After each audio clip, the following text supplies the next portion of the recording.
Wait, what? What are we doing? I don't know. Oh, Wait, are we okay. supposed to be checking ourselves out or looking at the camera?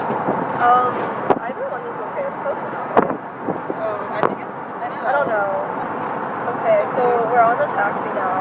Yeah. After failing lots of times. Yeah, we missed To- hella trains. train. We missed 2 trains, yeah. Hella. Yeah, we missed our first train, and then when we got on the second train... Wait, no, we didn't get on the second train. No, we got on the second train that came by. Okay. And then, what happened after that? We missed. Oh, yeah. And then we couldn't take our luggage down the couldn't stairs. take it down fast enough. Because we had to go downstairs, And across upstairs. the thing, and then upstairs. And then onto the platform. Which by is the like ti- 4 uphill. And then by the time we got to the platform, Yeah. the train had been bye-bye. Yeah. And we were like, oh, bye-bye. So then we found a friend, Yes. and she's asleep in the front seat. Yeah. Her name is Sarah. Yeah. Hi, Sarah. She is Sarah. Now we're in a taxi, and we've been in a taxi for like A while. half an hour. Wait, really? So that's life right We're all now. so sad. Hella failure. I hope we make our flights. It'll be Yeah. very sad if we like miss our flights in spite of taking Yeah, a taxi if I to miss not. my flight and like miss family, I will like Sad. yeah, Our happiness is a struggle. yes. We'll go to college away from home, guys. All Or worth it. be within driving distance. Or Yeah. have friends who Have are lots of friends. who are within driving distance and big houses. Yes. Big houses. And The just East Coast. That's so weird. Okay. I think that's it. Okay. Bye. So we got to the airport more than an hour early, and then I got on the plane, and I was one of the first people to board, so then I just had nothing to do for a while, and as you can see, I just filmed myself and did nothing, and did not talk, although I tried because I was too shy. And here you just have footage of me just looking at the camera and trying to say something, but not, and blinking. And eventually I got pretty bored and started just filming outside the window because I had a window seat, and window seats are awesome. And it was especially cool because of all of the rain and the stuff I could do with that. And here you have a map. This was before we ever moved, although once we did start moving, the safety video was just... So you can actually watch this thing on Version's own channel, and it's quite interesting actually. And here's an annotation for it.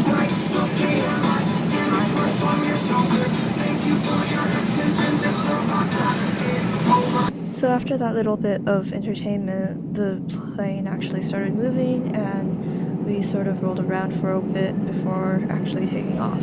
And it was honestly probably around this moment when I actually finally stopped worrying about actually getting home, and when I finally calmed down after so many days of stress and just like the manual labor of it all and like getting to the plane in the first place. And it was very calming to just watch as droplets of rain sort of rolled by, and to see the almost flooded runway, and to just look outside and see planes and the grass, and just to enjoy. Because who cared about that flood warning that I received on my phone just a few minutes earlier? And who cared that there were probably lots of terrible things happening at this moment in the world? Because we were taking off, and none of this even mattered anymore because we were about to be thousands of feet above the ground. And as the rivulets of water passed by faster and faster with every second, and the force that our vehicle exerted as it tried to get higher and higher, tried so hard to escape from the boundaries of gravity, increased with every second, I thought that it was a marvelous time to be alive. To have the ability to transcend our own boundaries and to go into the skies as if nothing were going on, as if we were simply just sitting down in a chair, which is exactly what I was doing at that moment, and just to watch as the world expanded below, and I saw in the distance the outline of Manhattan, and the fog that surrounds New York City, and as we continued to rise higher and higher than ever, I began to see the curvature of the earth, and I felt very small as I looked down upon everything that was below, at the millions of people that I could not see, and at the tiny buildings that were more like ants than anything else. I experienced a moment of rapture over the beauty of our earth, and the infinitesimal chances that we could have existed, and I was grateful for my existence, and for everything that made up this small but beautiful planet that we live on. Yet even at that time, the smallest things to be noticed were somehow almost more important and more beautiful than the very large things below. Those tiny droplets of water, those tiny little jumping droplets of water, made this plane ride so much more special and so much different from all the other ones that I've had before.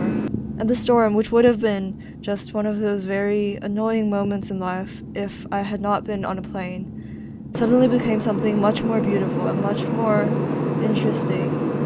And I was very, very glad to have had the opportunity of looking and seeing what the storm was like from almost every point of view that you could have imagined. This was one of the most beautiful scenes that I've seen in such a long time, and as we rode smoothly up, I couldn't help but continue looking outside the window for quite some time. This plane ride actually had an alarming amount of turbulence, although what happened was that we ended up landing really early, but while the turbulence was going on, it was quite funny and heartwarming at the same time to see the couple next to me just holding hands every time there was a bump. And so I found it quite fitting that the random game that I started playing would have this word.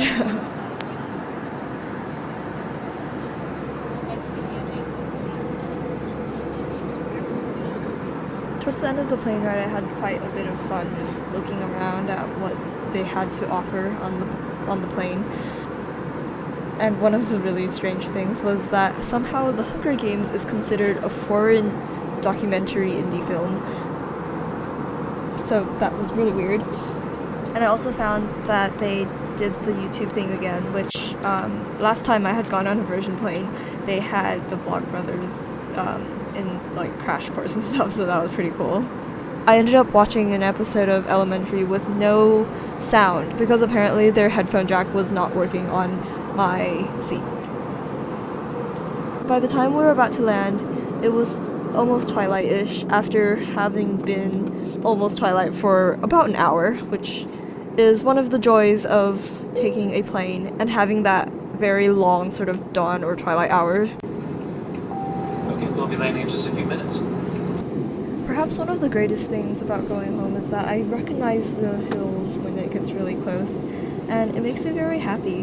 And one of the best things about SFO, of course, is that we basically land on the water, and you can see there that there's a little bit of the Bay Bridge. And at this point, it was like, yes, we can finally see the cars. And then we can finally see the waves on the water.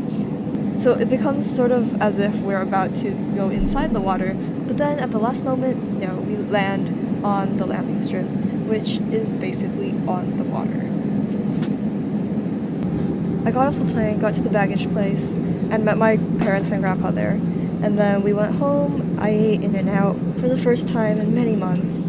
And then I unpacked everything. And the moment when I changed my calendar was probably one of the most satisfying moments of the day.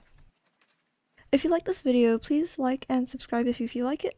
I will be releasing a couple of more vlogs soon, and I might end up doing this for the whole summer, so who knows. Bye bye!